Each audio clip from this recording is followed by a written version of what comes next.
Nawaz Sharif Hyderabad house पहुंच गए हैं, जो जानकारी निकल कर आ रही है। इंतज़ार हो रहा है वहां पर कि फ़ोटो ऑप होगा और उसके बाद बातचीत का सिलसिला शुरू होगा। हैदराबाद हाउस से ये सीधी तस्वीरें आप देख रहे हैं। नरेंद्र मोदी और नवाज शरीफ की ये मुलाकात, पूरी दुनिया की नज़र इस पर। सुबह से ही 9:30 बजे से ही सार्क देशों के प्रमुखों के साथ सिलसिला जो शुरू हुआ था, अब एक लिहाज से वो आखिरी हिस्से में आ गया है, क्योंकि आधे घंटे की मुलाकात है ये नवाज शरीफ के साथ। और उसके बाद शिरीन शर्मिन चौधरी जो कि स्पीकर है बांग्लादेश के, उनसे मुलाकात है, वो 12:45 पर शुरू होगी। लेकिन ये नवाज शरीफ की मुलाकात को लेकर बार बार इस बात के कयास लगाए जा रहे थे कि दोनों देशों के बीच संबंधों को लेकर मुलाकातों का सिलसिला इस बैठक के बाद शुरू होगा। ये ताज मानसिंह से जिस वक्त निकले उस वक्त की ये तस्वीर है। ताज मानसिंह बिल्कुल बगल में ही है जहाँ पर हैदराबाद हाउस है। आप कह सकते हैं कि 1 किलोमीटर के दायरे में है। वहाँ पर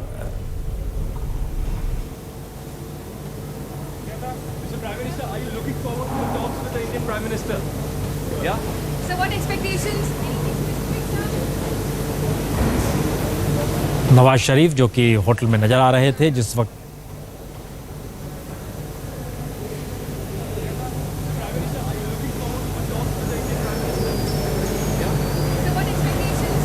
कुछ देर बाद मुलाकात शुरू होगी हैदराबाद हाउस में। नवाज शरीफ पहुंचेंगे, उसके बाद फोटो ऑप के बाद ये बातचीत का सिलसिला शुरू होगा। लेकिन ये तस्वीर जो हम आपको दिखला रहे हैं वो ताज मानसिंह होटल की दिखला रहे हैं, जहां पर वो ठहरे हुए थे अपने डेलीगेशन के साथ। इनके बेटे भी साथ में आए हैं, जो आज सुबह जामा मस्जिद भी गए थे और लाल किले का भी दीदार करने गए थे। तो लेकिन सबकी नज़र इस बात को लेकर है कि इस मुलाकात, और जाहिर इतने जल्द इस शपथ ग्रहण समारोह में आना, जाहिर है भारत में शहनाई बजने का वातावरण है। नरेंद्र मोदी ने शपथ प्रधानमंत्री पद संभाला है, विदेश मंत्री नए हैं, नए तरीके से अब ब्यूरोक्रेसी वहाँ पर नियुक्त होगी, नए तरीके से पूरे कामकाज शुरू होंगे।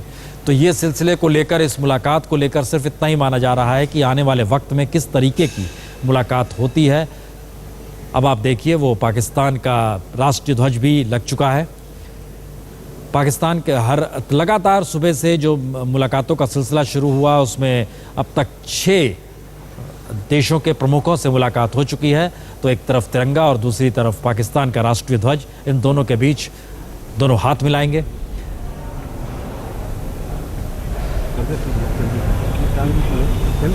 मुलाकात को लेकर दुनिया भर की नज़र है, चाहे ये मुलाकात पहली मुलाकात नरेंद्र मोदी की क्यों ना हो, चाहे ये मुलाकात शपथ ग्रहण समारोह के मद्देनज़र क्यों ना हो।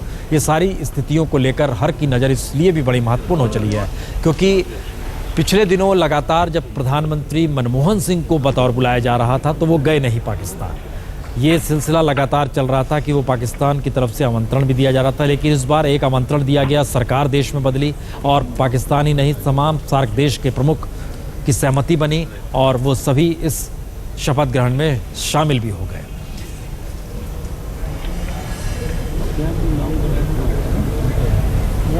इंतजार हो रहा है पारसाती, इंतजार हर कोई कर रहे हैं। लेकिन एक सवाल का जवाब हम आपसे चाहेंगे कि शपथ ग्रहण समारोह के बाद जो ये मुलाकात को लेकर क्या हो सकता है अंतर्राष्ट्रीय तौर पर, खास तौर से अमेरिका की नज़र भी होगी, हम ये कह सकते हैं इस मुलाकात को लेकर, और अगर नज़र होगी तो वो किस रूप में इसे देख रहा होगा? सारे अंतर्राष्ट्रीय समुदाय ने जो भी हमने ये कार्रवाई की है, जिस तरह से निमंत्रण पत्र गया है हर एक पड़ोसी को, खास तौर से पाकिस्तान को, इसका बहुत ही स्वागत किया गया है। वॉशिंगटन से बयान आए हैं, जर्मनी से बयान आए हैं, चीन से बयान आया है कि ये अच्छी बात है कि भारत ने अच्छा कदम उठाया है। तो नए सरकार के लिए दुनिया के नज़रों में एक संदेश जाता है कि ये पड़ोसियों के साथ और दूसरों के साथ अच्छे संबंध बनाने के लिए काफ़ी मेहनत करने के लिए तैयार है। हैदराबाद हाउस पहुंच चुके हैं नवाज शरीफ, जानकारी आ रही है और चंद सेकंड के भीतर ही वो सामने कैमरे के सामने भी आ जाएंगे। और ये मुलाकात को लेकर समूची दुनिया की नज़र है कि भारत के नए प्रधानमंत्री नरेंद्र मोदी और बहुत लंबे अरसे बाद सत्ता में लौटे नवाज शरीफ पाकिस्तान के लौटे हैं। तो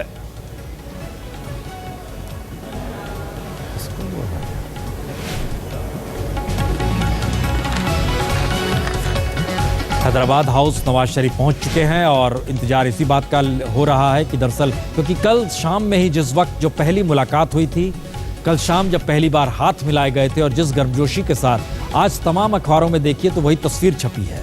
इसका मतलब बहुत साफ है कि भारत और पाकिस्तान के बीच संबंध बेहतर हों और खासतौर से जिस आतंकवाद के मद्देनजर लगातार भारत सवाल खड़ा करते रहा है, लेकिन उस पर किसी अंजाम तक पहुंच पाने की स्थिति अब तक नहीं आई। चाहे वो मुंबई में जिस तरीके से हमला हुआ हो, लगातार उसके बाद सबूत दिए गए, डोजियर दिए गए, उसे पाकिस्तान ने खारिज कर दिया और ये सवाल लगातार बना रहा और ख़ासतौर से पहली बार एक फिदाइन कब्जे में आया, उसको भारत में फांसी दे दी गई। लेकिन इन सब के बीच ये सवाल लगातार अनसुलझा है कि आतंकवाद से भारत जितना घायल हुआ है और सीमा पार के टेररिज्म। विदेश मंत्री सुषमा स्वराज भी नजर आ रही हैं, स्क्रीन में नजर आई, लेकिन इंतजार इस बात का हो रहा है, कैमरा उसी जगह पर लगा हुआ है जहां से प्रधानमंत्री पाकिस्तान के नवाज शरीफ नजर आएंगे और उसके बाद भारत के प्रधानमंत्री नरेंद्र मोदी मिलेंगे और वो दोनों हाथ मिलाएंगे और उसके मुलाकात के बाद तकरीबन 30 मिनट की मुलाकात होनी है। उस 30 मिनट की मुलाकात के बाद नवाज शरीफ वापस पाकिस्तान लौट जाएंगे और इधर आखिर में बांग्लादेश के स्पीकर से मुलाकात होनी है। लेकिन सबकी नज़रें इसलिए भी पाकिस्तान के ऊपर टिकी हुई है क्योंकि लगातार भारत की पूरी विदेश नीति किसी भी रूप में देखिए वो पाकिस्तान के इर्द गिर्द ही घूमती रही है और पाकिस्तान उसके केंद्र में रहा है। इसीलिए यही वजह बड़ी मानी जाती है कि भारत को लेकर सॉफ्ट स्टेट माना गया, आतंकवाद के जरिए इतनी बार घायल हुआ, लेकिन भारत ने किस रूप में जवाब दिया, ये सवाल सड़क से लेकर संसद तक के भीतर लगातार उठते रहे। इन सवालों का जवाब अब सत्ता में परिवर्तन हुआ है और जिस तरीके का परिवर्तन इस देश में हुआ है उसमें अब निर्णय ले पाने की स्थिति में प्रधानमंत्री नरेंद्र मोदी हैं। वो जिस स्थिति में चाहेंगे, जाहिर है किसी तरह का कोई दबाव उन पर काम नहीं करेगा और वजह भी यही रही कि श्रीलंका के प्रधानमंत्री राजपक्षे का जब विरोध हो रहा था, बावजूद इसके उन्होंने इस विरोध का कोई मायने नहीं रखा। यहाँ तक कि सहयोगी वाइको को कल दिल्ली में प्रदर्शन करते हुए गिरफ्तार कर लिया गया।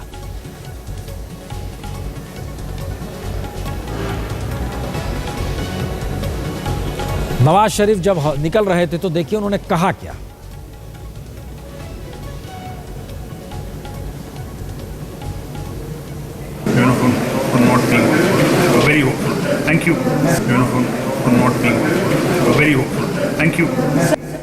नवाज शरीफ के बेटे हैं, बहुत ही छोटा सा शब्द उन्होंने इस्तेमाल किया और उसके बाद वो चले गए। तो हैदराबाद हाउस में नवाज शरीफ पहुंचे अपने बेटे के साथ, हालांकि सुबह वो निकले थे और जामा मस्जिद और लाल किले का जिक्र किया था। लेकिन हम जिस बात का जिक्र कर रहे हैं उसमें यह बहुत महत्वपूर्ण है कि पहली बार प्रधानमंत्री नरेंद्र मोदी के पास जनमत इतना बड़ा है कि अब राज्यों में छोटे छोटे विरोध या गठबंधन या सहयोगियों के विरोध भी उनके लिए कम से कम विदेश नीति के लिए मद्देनजर मायने नहीं रखते हैं। और श्रीलंका के राजपक्षे को लेकर जो विरोध हो रहा था, तमिलनाडु में विरोध हुआ, जयललिता नहीं आई, सहयोगी और साथ खड़े वाइको लगातार दिल्ली की सड़क पर विरोध कर रहे थे, उन्हें अरेस्ट कर लिया गया। कल उनकी तस्वीरों को भी बीजेपी के कार्यकर्ता जला रहे थे, दूसरी तरफ वो खुद काला झंडा और काले रंग की शॉल लेकर ओढ़कर पहुंचे हुए थे, सड़क पर विरोध कर रहे थे। ये सारी चीज़ें मायने नहीं रख रही थी। तो इसके संकेत कहीं ना कहीं पाकिस्तान के लिए भी होंगे कि इस वक्त मौजूदा वक्त में जो भी निर्णय लिया जाएगा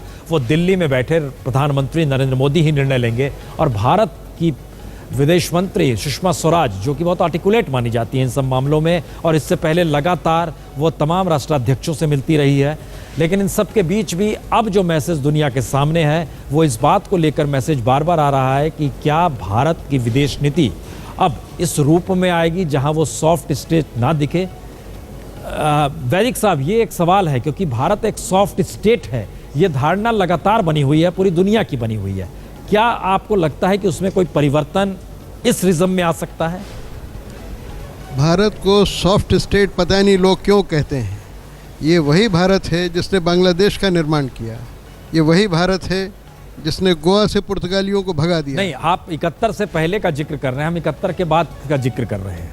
अगर आप ये कह रहे हैं कि पिछले 10-20 साल में भारत सॉफ्ट स्टेट हो गया है तो वो बात कुछ हद तक ठीक है, लेकिन सॉफ्ट होना, हार्ड होना, ये समय समय पर तय होता है। नहीं, ये पॉलिटिकल कंपल्शन रहे, केंद्र में जिस तरह की सत्ता रहे उनकी मजबूरियां थी कि सॉफ्ट होना थोड़ा। पिछले 30 साल में एक भी सरकार ऐसी नहीं बनी कि जो कोई हार्ड डिसीजन फॉरेन पॉलिसी या डिफेंस के मामले में ले सकती हो।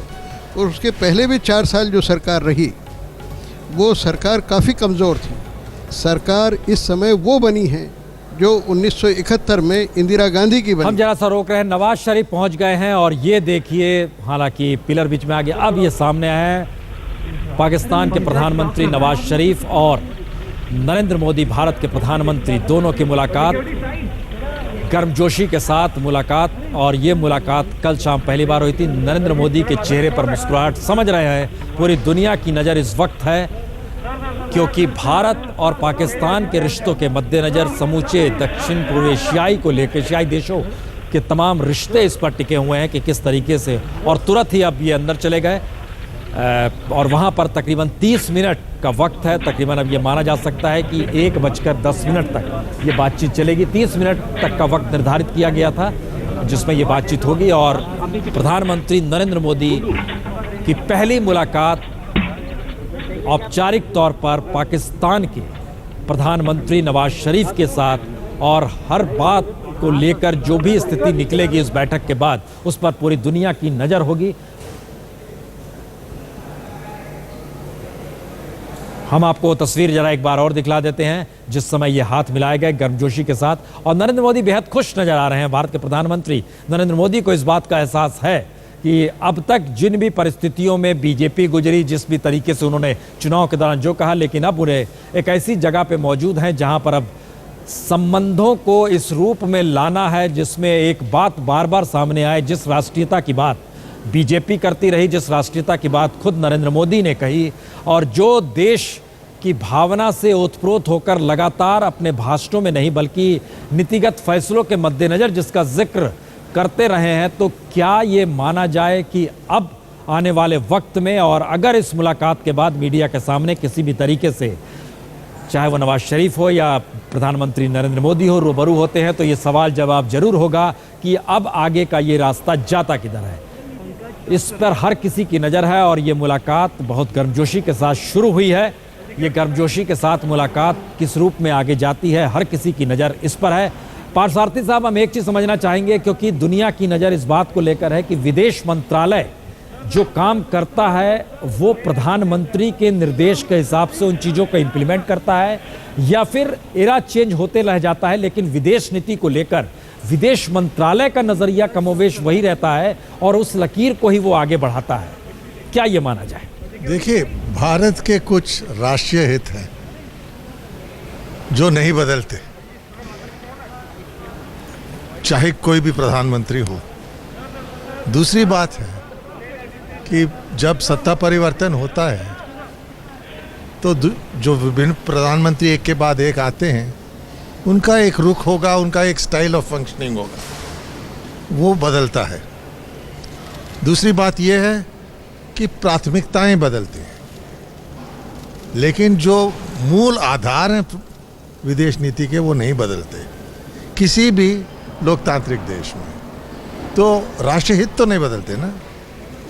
तो अब जैसे कि पिछले सरकार में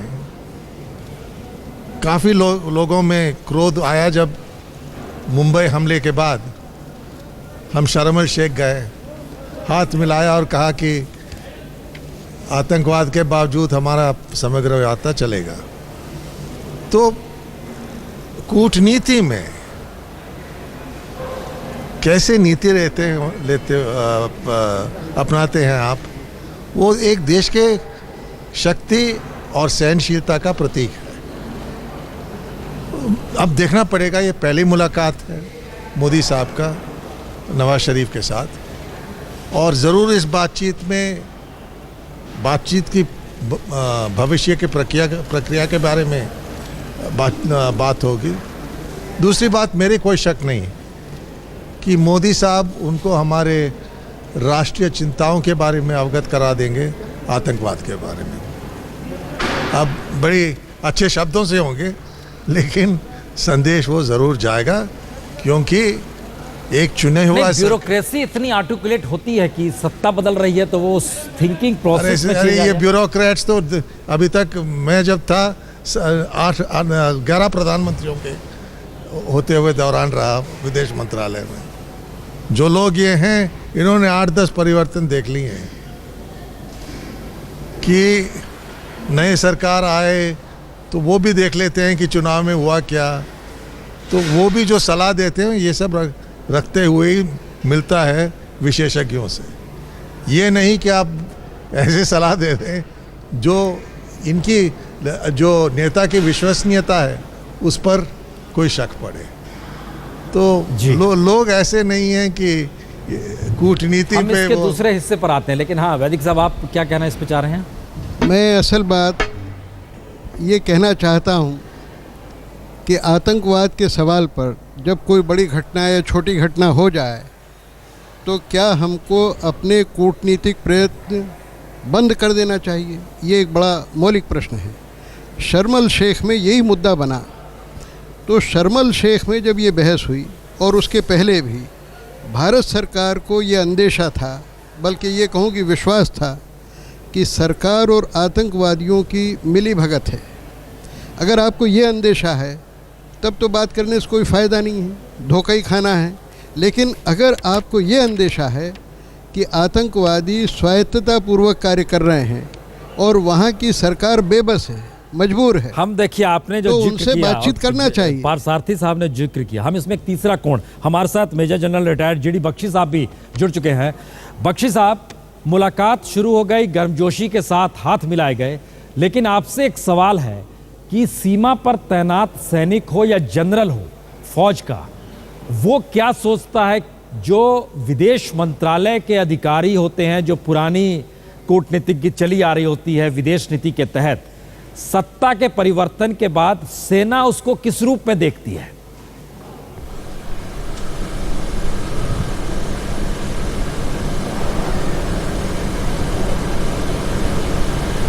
जेडी बख्शी साहब, हमारी आवाज आ रही है अब तक? देखिए, सेना तो सर्वप्रथम अपने हुक्म मानती है, नंबर एक। लेकिन मैं कहना चाहूंगा, बड़ा मौलिक प्रश्न उठाया वैदिक जी ने। क्या आप मुझे सुन पा रहे हैं? हाँ, बोलिए बोलिए।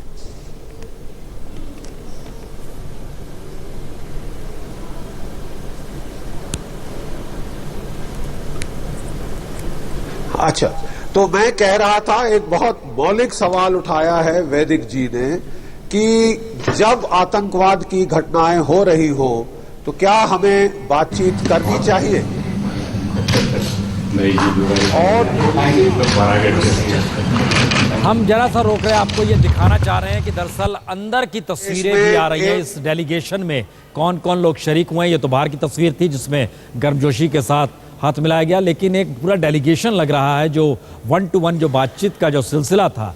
संकेत बहुत साफ हैं कि ये आधे घंटे की बातचीत जो है ये सिर्फ एक दूसरे को जानने, समझने, गर्मजोशी से हाथ मिलाने भर की नहीं होगी, बल्कि बात आगे भी बढ़ेगी। हैदराबाद हाउस के भीतर की तस्वीरें हम देख पा रहे हैं। दोनों देशों के तमाम जो एमईए के अधिकारी हैं उनकी भी मौजूदगी उसमें नजर आ रही थी। जी वैदिक साहब आप बोलें, बख्शी साहब बोले आप।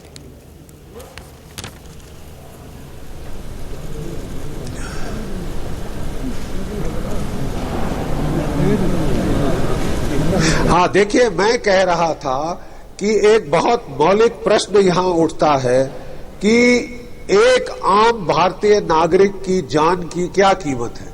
सैकड़ों हजारों भारतीय नागरिक पाकिस्तान से समर्थित आतंकवाद में शहीद हो चुके हैं।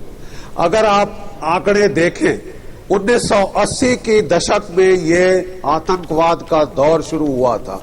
पंजाब के अंदर 21,000 भारतीय नागरिक, जम्मू कश्मीर में 42,000 भारतीय नागरिक, और उसके पश्चात पूरे भारतवर्ष के नगरों में कोई 15 से 20,000 भारतीय नागरिक शहीद हो चुके हैं।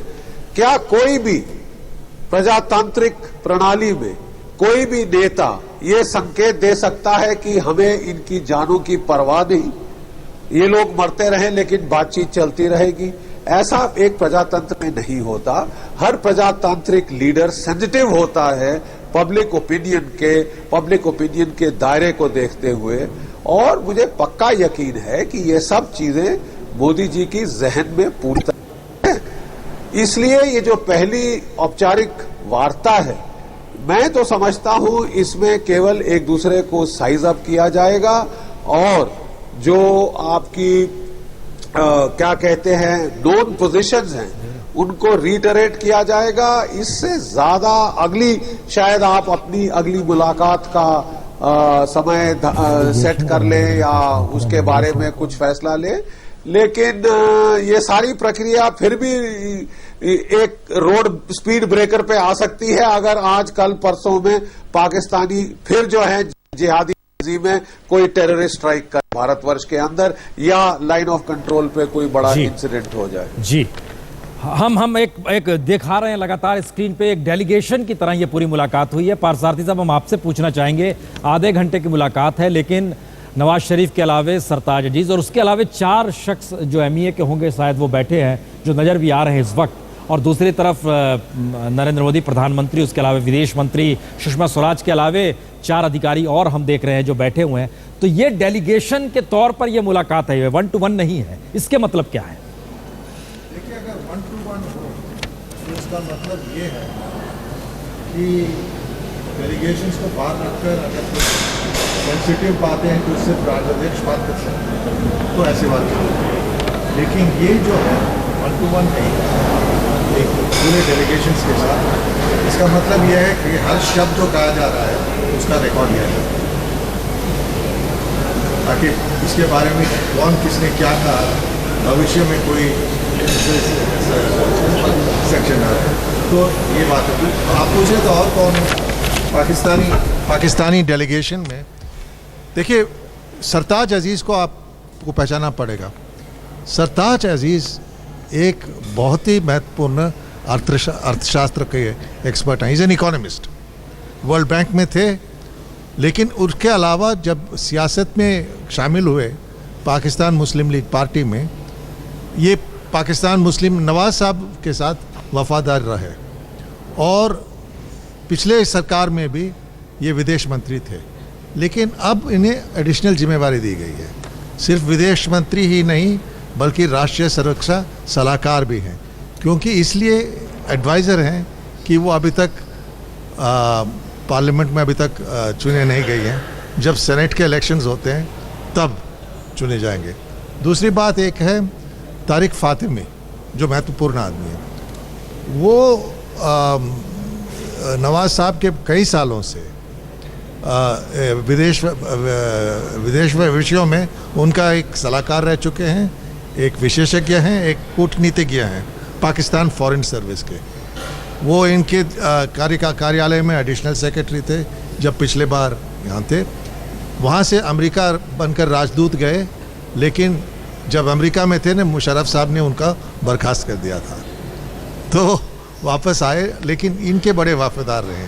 तो इन्हीं के कार्यालय में वो विशेष सहायक है, स्पेशल असिस्टेंट। बाकी उनके एक तो विदेश सचिव हैं और उनके राजदूत हैं।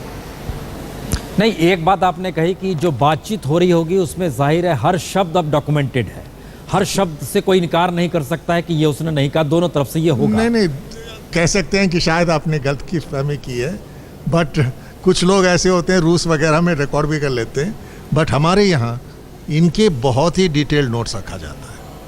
हाँ भाई साहब, ये आपने ठीक कहा कि ये जो बातचीत होती है सामूहिक, इस सब के नोट्स लिए जाते हैं, बाकायदा रिकॉर्ड भी किया जाता है। और जहाँ तक सरताज अजीज़ साहब का सवाल है, मैं आपको याद दिलाऊं कि जब करगिल का युद्ध चल रहा था तब सरदार अजीज़ साहब युद्ध के दौरान यहाँ अटल जी से मिलने आए थे और मैंने उनके साथ आए हुए पत्रकारों के लिए अलग से दावत की थी। और जब उसके पहले हमारा एक डेलीगेशन 40 सांसदों का पाकिस्तान गया था, तब सरताज अजीज़ भी विदेश मंत्री थे और एक बड़ा सख्त बयान इन्होंने भारत के ख़िलाफ़, यानी कश्मीरियों के उकसावे पर ज़बरदस्त दे दिया था। 40 सांसद हतप्रभ हो गए थे। तब मुझे सारे लोगों ने कहा जवाब देने के लिए, सख्त जवाब मैंने भी दिया, बराबरी का जवाब दिया। तब सरताज अजीज़ अपने आप मेरे पास आए, कहने लगे मुझे ये औपचारिकता पूरी करना थी। तो मैंने कहा मैंने भी औपचारिकता भारतीय डेलीगेशन की तरफ से पूरी कर दी है, लेकिन इन्होंने हमारे सांसदों के साथ, बलराम जाखड़ के साथ, सुषमा स्वराज के साथ, मलकानी जी के साथ इतना अच्छा बर्ताव किया अगले 2-3 दिन तक कि वो जो एक तुर्शी पैदा हुई थी उस वक्त लंच के वक्त इनके फॉरेन ऑफिस में, वो ख़त्म हो गई। सरताज अजीज़ साहब से बराबर मेरा ताल्लुक़ बना रहता है और मैं समझता हूँ कि वो भारत पाकिस्तान दोस्ती के बड़े भारी अलमबरदार हैं। और जैसा कि पारसारथी जी ने कहा, सरताज अजीज़ न सिर्फ वर्चुअल फॉरेन मिनिस्टर हैं अभी, बल्कि मियाँ नवाज़ शरीफ को बहुत ही कई मामलों में, अंदरूनी मामलों में भी, आर्थिक मामलों में, दूसरे मामलों में, समाजी मामलों में बहुत अच्छी सलाह मशवरा देते हैं। तो मैं समझता हूँ उनका आना भी बहुत अच्छा रहा। जी, ये डेलीगेशन की मुलाकात है। अब बख्शी साहब, एक सवाल अब आपसे बहुत सीधे तौर पर, सेना का नजरिया ऐसे मौके पर क्या हो सकता है जबकि वो सीमा पर लगातार पाकिस्तान की तरफ से घुसपैठ हो, आतंकवाद का जिक्र हो, इन सब का सामना अपने सीने पर कर रही हो, तो उसका अपना मैसेज क्या हो सकता है इस मुलाकात को लेकर?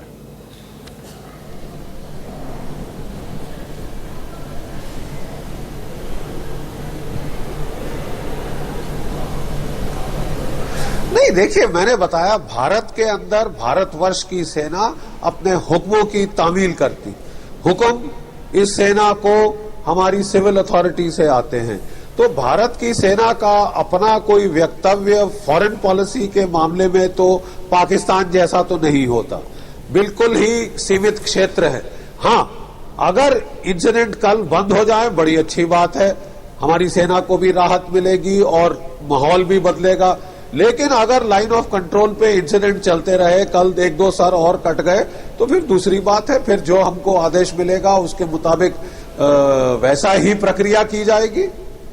लेकिन बख्शी साहब, ये पहला मौका ऐसा भी आया है जब सेना से निकला हुआ शख्स इस देश में मंत्री भी बन गया है, चुनाव भी लड़ लिया, तो पॉलिटिक्स में एंट्री तो सेना की अब शुरुआत एक हो गई एक लिहाज से। ये मैसेज क्या है फिर?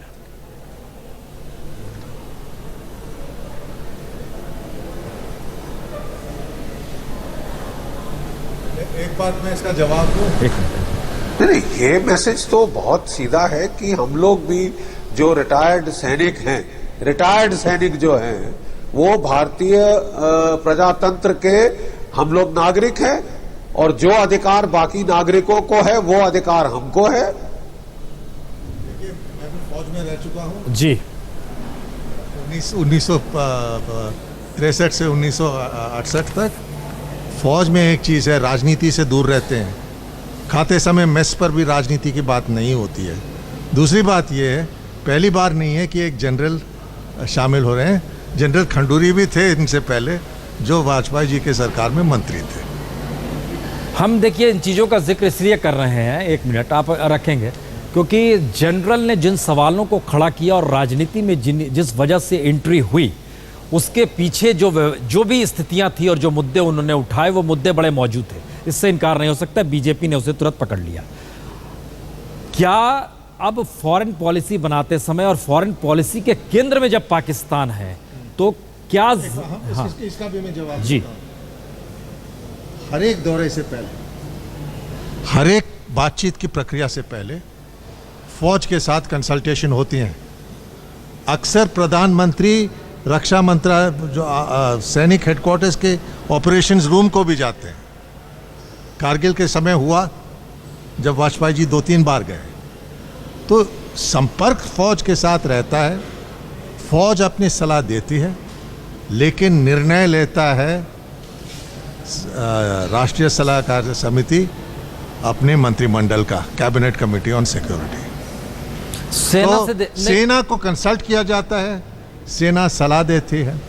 ज्यादातर सेना की सलाह को कोई सरकार नजरअंदाज नहीं कर सकती। एक चीज बताइए पारसारथी जी, लोग ये जानना चाहेंगे, क्योंकि डिफेंस के लोगों से तो बातचीत या सेना के लोगों से बातचीत तो बहुत क्रूशियल मौके पर होती है, जो आप, लेकिन एमईए तो लगातार, एमईए का regularly every week defence minister के जो मीटिंग होती है उसमें विदेश सचिव शामिल होते हैं, या अगर विदेश सचिव ना हो, कोई और सचिव विदेश मंत्रालय से शामिल। हम एक दूसरी चीज बता रहे हैं, अगर ये बातचीत सिर्फ बाजार व्यापार तक सीमित रहती है, तो एमईए में हम जितना समझ पा रहे हैं देश भर में, दुनिया भर में मिला लीजिए तो 800-900 से ज़्यादा नहीं होंगे अधिकारी। लेकिन क्या इनको ये ट्रेनिंग है कि इस मार्केट इकोनॉमी में हिस्सेदारी चाहिए? एमईए के अधिकारियों को इस तरह की स्थिति में है क्या? परिस्थिति जब बदलती है तो प्राथमिकताएं बदलते हैं। जब पहले विदेश व्यापार हमारे आर्थिक इस स्थिति पर ज़्यादा महत्व नहीं देते थे, तब तक कोई दिलचस्पी नहीं लेता था, लेकिन जब से उदारीकरण हुआ, जब से नरसिम्हा राव जी प्रधानमंत्री बने, तब से राजदूतों को टारगेट्स दी जाती हैं कि हम चाहते हैं कि आप ये चीज़ पूरा करें।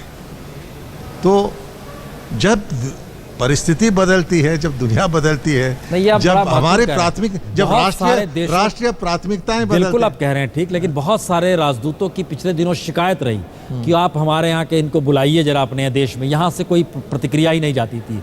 इसीलिए हम कह रहे हैं क्या ये जो अब चेंज हुई है सरकार, इसका निर्णय, इसकी मौजूदगी उस पूरे के पूरे सर्किल को अब एक नए सिरे से अगर आप मुझे पूछें जी, तो जहाँ आर्थिक समस्याएं को प्राथमिकता दी जाती हैं, तो अलग हम एक वाणिज्य मंत्रालय और विदेश मंत्रालय न रखते हैं।